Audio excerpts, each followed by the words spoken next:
Good morning, Arsenal family. Welcome back to Amelia Arsenal Update, the channel where the Gunners always come first, the analysis runs deep and the passion never stops. I am Amelia, and tonight we are living in one of the most electric moments of this entire football season. So if you are new here, hit that subscribe button right now, smash the notification bell, and make sure you never miss a single second of Arsenal coverage. And if you are a regular, you already know what time it is. We go hard on this channel every single night. Tonight, we are breaking down everything you need to know ahead of one of the biggest matches Arsenal Football Club has played in years. The Champions League quarter-final second leg, Arsenal versus Sporting CP, Emirates Stadium, 80,000 fans under the lights, a semi-final place on the line, and a one-goal lead to protect, defend, and build on.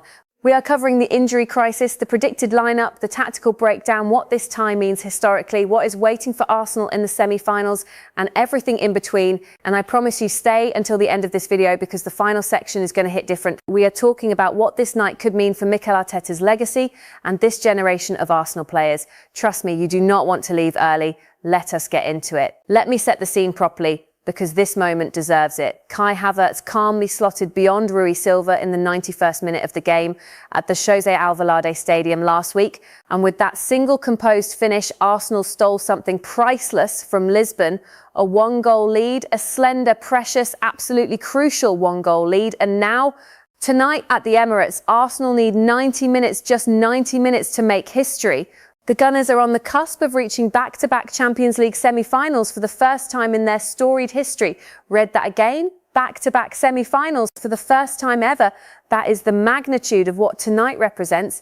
This is not just a football match. This is a defining chapter in modern Arsenal history.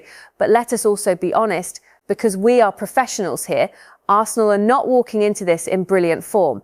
Within a 3-week period, including the international break, they doubled the number of games they had lost since the start of August, from 3 to 6. That is a brutal run. They were defeated 2-0 in the Carabao Cup final by Manchester City, lost 2-1 at Southampton in the FA Cup quarter-final, and then Bournemouth beat the Premier League leaders 2-1 at the Emirates on Saturday, with an emphatic 3-0 City win over Chelsea, closing the gap at the top of the table to just 6 points. So yes, this is an Arsenal side that has wobbled, an Arsenal side that has been hit by injuries at the worst possible time, an Arsenal side whose season suddenly has a very different complexion to what it looked like just a month ago. But here is what I know about this squad. They have character, and tonight that character gets tested in front of 80,000 people under the Emirates floodlights. This is where it gets brutal for Mikel Arteta, absolutely brutal. Let me walk you through the casualty list because it is long and it matters. Bukayo Saka is unlikely to be involved. Arteta confirmed the winger has been carrying an Achilles issue for a while. The manager described it as progression, but said it would hopefully be a matter of days and not weeks, and that they need to see how Saka responds when the load increases. That is the kind of language that tells you everything you need to know. Saka will not play tonight. Our most creative, most dangerous, most irreplaceable attacker absent again, Mikel Merino, is not going to be in action until late May due to his injury, gone for the season essentially in terms of this European run. A massive loss in midfield. Declan Rice is also a doubt. He missed training on Tuesday with an issue he picked up in the defeat to Bournemouth over the weekend. Arteta was deliberately coy about the nature of the injury, saying only that Rice was not available to train. That is concerning. Declan Rice is the engine of this Arsenal midfield.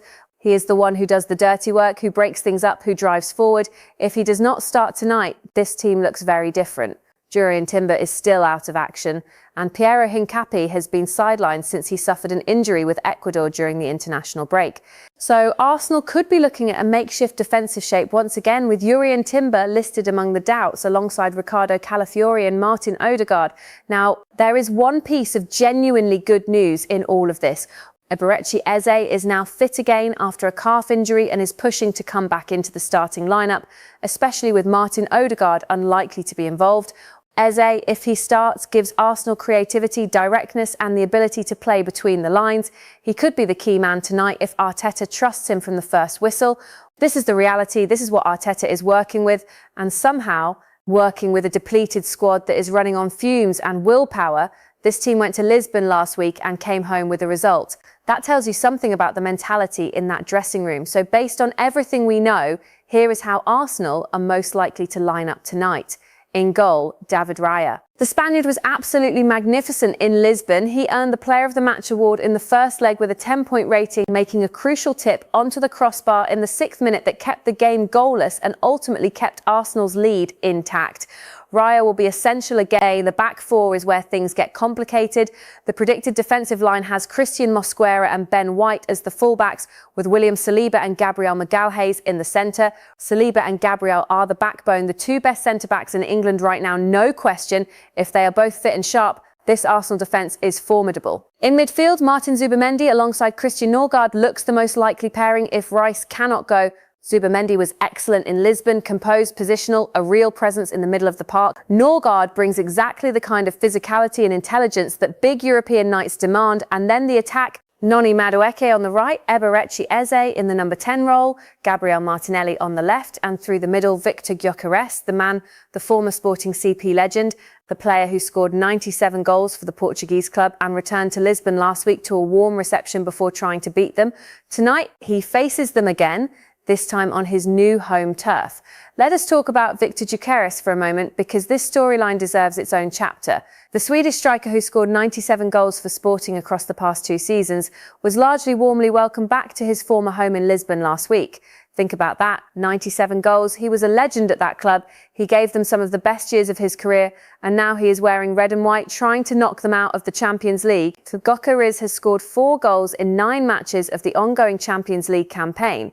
He is not firing at the same rate domestically under the pressure of a difficult season, but in Europe he has been a consistent contributor. Tonight, he will be motivated, deeply motivated. In Wheelon, I proved to his former fans that they were right to love him and right to fear him. And Pedro Goncalves, who broke Arsenal hearts with a goal from long distance in the Europa League in 2023, will be hoping to mimic the magic from that night in North London.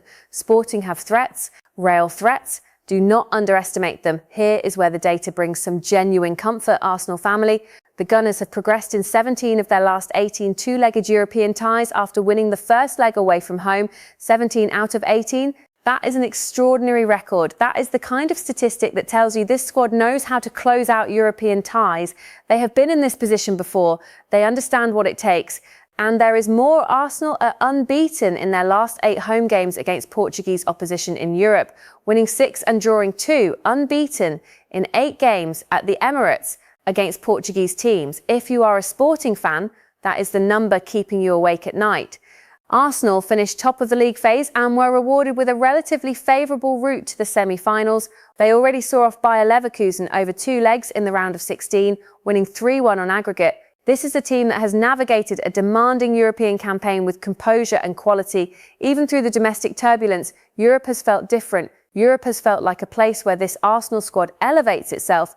And let us talk about what is waiting on the other side of tonight, because it matters enormously for motivation. If Arsenal beat Sporting, it has now been confirmed that they will face Atletico Madrid in the semi-finals. Atletico earned their spot by beating Barcelona in the quarter-finals. After securing a shock 2-0 victory at the Camp Nou in the first leg, they chaotically saw it out in the second leg in Madrid, losing 2-1 on the night but progressing on aggregate. Now here is the thing that should excite every single Arsenal supporter. Arsenal comfortably eased their way past Atletico in the league phase, beating them 4-0 at the Emirates, 4-0 against Atletico Madrid. Simeone's defensive machine dismantled, 4 goals. That result is still rattling around inside Atletico's dressing room right now. Diego Simeone's outfit currently sit 22 points behind league leaders Barcelona in La Liga, meaning their hopes of winning the league are over. This means Simeone should be able to dedicate all attention to the Champions League, and they will be hopeful of reaching their first final since 2016, but Arsenal beat them emphatically once. There is every reason to believe they can do it again, a Champions League final. That is what this path leads to if Arsenal take care of business. Tonight is step 1. We cannot ignore the Premier League context because it adds weight and urgency to everything happening right now. Arsenal came into tonight's match leading the Premier League, but that margin has been squeezed. A 3-0 win for Manchester City against Chelsea closed the gap at the top of the table to just 6 points. That is still manageable. 6 points is not nothing, but it is not the commanding lead Arsenal had 6 weeks ago. The title race is alive and Arsenal know it. This is why tonight is about more than just a semi-final place. A win at the Emirates tonight restores belief. It sends a message to Manchester City, to the Premier League, and to every doubter who has been circling. It says, we are still here, we are still standing, we are still Arsenal. Just over a month ago, Arsenal were deemed favourites to go all the way and win Europe's elite club competition for the first time. However, after some poor recent results, Bayern Munich have now leapfrogged the North Londoners as the team fancied to become European champions, with Bayern on 32% and Arsenal at 27%, according to Kalshi Sports. So they are no longer the favourites, but they are right there. One big night at the Emirates, one statement performance, and this whole narrative shifts again. Arteta'S job tonight is clear, and it is not simple. Arsenal need to be defensively solid from the first whistle. Sporting are not here as tourists. They have never reached this stage of the Champions League before, and along the way they have beaten reigning champions Paris Saint-Germain and overturned a 3-0 first leg deficit against Bodo in the round of 16. This is a team built on belief, on momentum, and on the desperation of a club experiencing its greatest ever European adventure. They will come at Arsenal. The Gunners need to stay compact. They need Zubimendi and Norgard to control the midfield. They need Saliba and Gabriel to be dominant and commanding. And they need to take their chances when they come, because Sporting will defend a 1-goal deficit with everything they have. The wild card tonight is Eze. If Arteta trusts him from the start, if Eze's legs are sharp and his mind is clear after his calf injury, he could be the player who unlocks Sporting's defensive shape. His ability to carry the ball in tight spaces, to find angles that others cannot see, that is exactly what Arsenal need in the absence of Saka and Odegaard. And then there is the crowd. The Emirates, on a night like this, is one of the most atmospheric grounds in world football. 80,000 people channeling everything into 90 minutes. That energy can power a performance. It has done it before. It will do it again. Arsenal family, let me be straight with you as we close this out. This Arsenal squad has been through the ringer these past few weeks. Injuries, cup final defeat, shock Premier League stumbles, the kind of form slump that tests whether a group of players truly has what it takes. And yet, they are 90 minutes away from a Champions League semi-final for the second consecutive season. That is not luck. That is quality. That is character. That is Mikel Arteta building something that the numbers alone cannot fully describe. If Arsenal get the job done tonight, if they navigate Sporting's threat, protect that 1-goal lead and find a way to stamp their authority on this tie, they will walk into the semi-finals as a team reborn, reinvigorated, dangerous, and with the memory of that 4-0 hammering of Atletico Madrid sitting in their back pocket like a weapon. History is within reach tonight, the kind of history Arsenal supporters of every generation have dreamed about. A Champions League final, the biggest stage in club football. Is this the year? Is this the squad?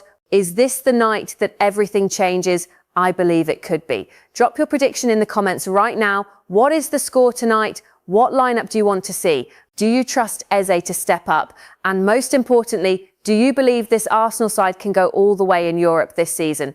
Tell me everything. This community is the best in football, and your voice matters on this channel. If this video helped you prepare for tonight's match, hit the like button. It genuinely helps this channel reach more Arsenal fans around the world. Share it with every Gooner you know.